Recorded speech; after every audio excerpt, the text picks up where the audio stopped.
Hi, TikTok. Good morning, Reverend Repeat Offender here. I wanted to make a quick video to drop some talking points to combat the stupidity floating around. Obviously, the new thing that Trump supporters are parroting is that people don't deserve SNAP benefits, food stamps. As somebody who grew up super white trash, like legitimately in a trailer with a single alcoholic mother, I know the beauty of food stamps. I remember food stamps when they were monopoly money and they were wholly embarrassing to pull out. So before anybody thinks that it's some kind of glamorous thing, no, most people don't want to have to do it, but you have to do it. And in this economy where a cost of living has outpaced wages over a decade ago, they're necessary. So the problem being is that people think that these things exist and they're being used and abused, and it's making people lazy. That's the narrative with Trump supporters, is that we live in a nanny country that has made people conditioned to be soft. Obviously it's ridiculous when you hear it, but I'm explaining to people why it's so frustrating to deal with Trump supporters, listen to Trump, or see anything that he's doing. So every Republican since whenever since Reagan has enacted some form of trickle down. For those of you who don't know, trickle down is the right wing conspiracy theory that if the top, the 1%, the billionaires, the ruling class prosper, it will funnel down to the workers and the people who will trickle down. There's no statistic or metric at all that proves that's true, yet they still keep pushing it. And because it's a position of privilege, it's like saying that billionaires are job creators. They're not. Middle class creates jobs. Middle class creates jobs because the middle class spends money, goods, purchases, and services. You know what I mean? So, basic economics, but the thing is, remember, Trump did say he loves the poorly educated, so everything he does has to be predicated on the fact that he thinks you're fucking stupid. So, Social Security, food stamp benefits, welfare, all that came because of the 1929 crash of the stock market, Black Monday, that led to part of the Great Depression. That ultimately led to the Social Security Act of 1935. So just in case nobody remembers or understands, whenever right-wingers are trying to push the narrative that poor people are affecting this country, remember, every single every single economic crash has been because of Wall Street.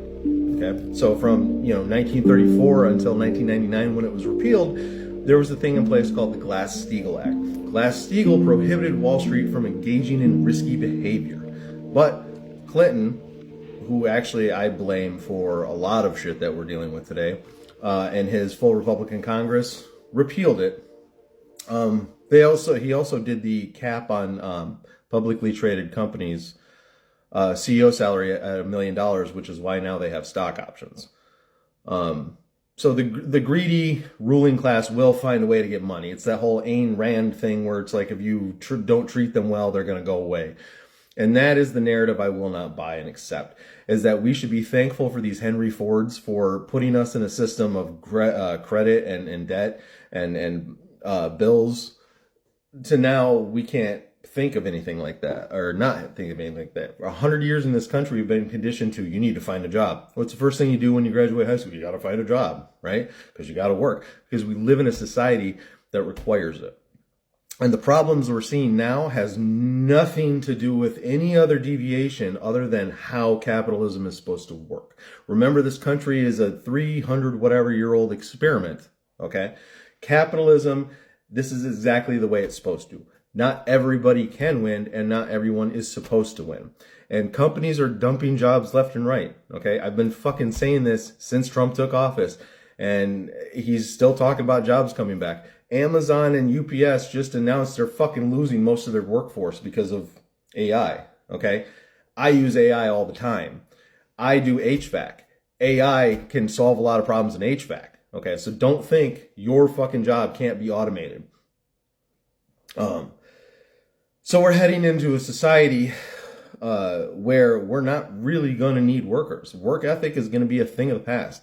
Work ethic in terms of the working world is going to be like an old man standing in his backyard digging a fucking hole. It's going to be nothing. And they're trying to sell it to us as we're going to be more productive.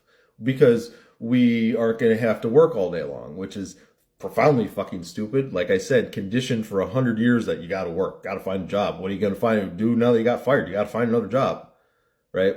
This is America, where we do brag about the hours that we work. 40 hours a week, huh? I got that by Wednesday. Congratulations, bro. That's your life you'll never get back, okay? And those companies, your employer, will not give a fuck about you if you get hurt. So live your life, you know? When you die on your deathbed, you're not going to go, well, you know, I'm glad I kissed ass and put my nose to the grindstone. You are not going to think about that. I have been around a bunch of people in the past 2 years that have fucking died, and I've talked to them within a couple days of it happening.